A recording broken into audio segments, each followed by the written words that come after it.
अस्सलाम वालेकुम दोस्तों, क्या हाल चाल है आपका? ठीक ठाक है। टेक्निकल बंदे पे आपका मेज़बान मोहम्मद आसिफ अफजल हाजिर है। दोस्तों, आज मैं आपको बताऊंगा कि आप अपने डाटा में से किस तरह से डुप्लीकेट वैल्यूज़ जो हैं उन्हें ख़त्म कर सकते हैं या रिमूव कर सकते हैं। तो इसके लिए हमारे पास जो ऑप्शन है वो ये है कि आप डाटा वाली जो हमारे पास यहाँ पे ये मेन्यू है, इसमें आके यहाँ पे हमारे पास जो सब मेन्यू है डाटा टूल्स का, उसके अंदर रिमूव डुप्लीकेट्स की ऑप्शन है। इसकी मदद से हम क्या करेंगे कि हम अपने डाटा में से जो है वो डुप्लीकेट वैल्यूज़ जो है वो रिमूव करेंगे। तो हम अपना ये काम ज़रा देख लेते हैं कि हम ये काम कैसे करेंगे। इसके लिए आप डाटा पहले सेलेक्ट कर लें। सेलेक्ट करने के बाद आप रिमूव डुप्लीकेट वाली ऑप्शन के ऊपर क्लिक करें।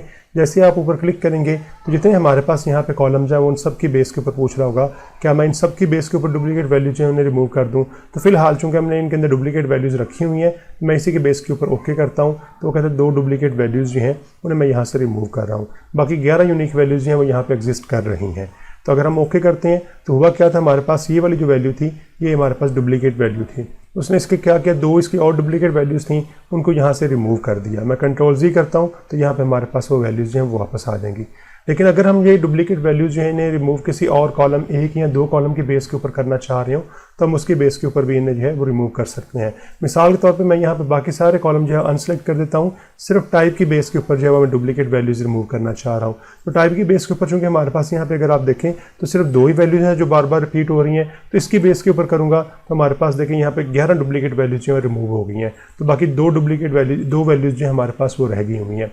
तो इस तरह से ये काम करता है कि आपकी अगर आपने एक कॉलम की बेस के ऊपर करना है तो फिर उसकी बेस के ऊपर ये आपकी डुप्लीकेट वैल्यूज़ रिमूव कर रहा होगा।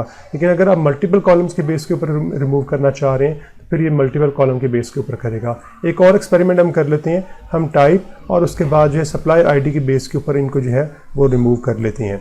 अब हम जैसे ही ओके करेंगे तो अब अगर आप देखें तो उसने कहा 6 डुप्लीकेट वैल्यूज़ जो हैं वो फाउंड हुई हैं। तो बाकी 7 यूनिक वैल्यूज़ हैं वो आपकी रिमेनिंग यहाँ पे पड़ी हुई हैं। तो उस लिहाज से उसने क्या किया हुआ कि यहाँ पे डुप्लीकेट वैल्यूज़ को रिमूव करते हुए अब उसने चेक किया था कि टाइप और सप्लायर आईडी यानी जिसकी टाइप और सप्लायर आईडी सेम है उसकी बेस के ऊपर उसने उन वैल्यूज़ को जो है वो रिमूव कर दिया था।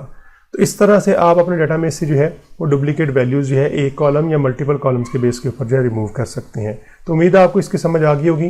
तो वीडियो को ज़रूर लाइक कर दीजिएगा और अगर अभी तक आपने मेरा चैनल सब्सक्राइब नहीं किया तो प्लीज़ मेरे चैनल को सब्सक्राइब कर दें और साथ में लगे बेल के आइकन को ज़रूर प्रेस कर दीजिएगा ताकि मेरे आने वाली नई जितनी भी वीडियोज़ हैं उनके नोटिफिकेशन आप तक वक्त पे पहुँचते रहें। ओके जी, मिलते हैं अपने नेक्स्ट वीडियो के अंदर।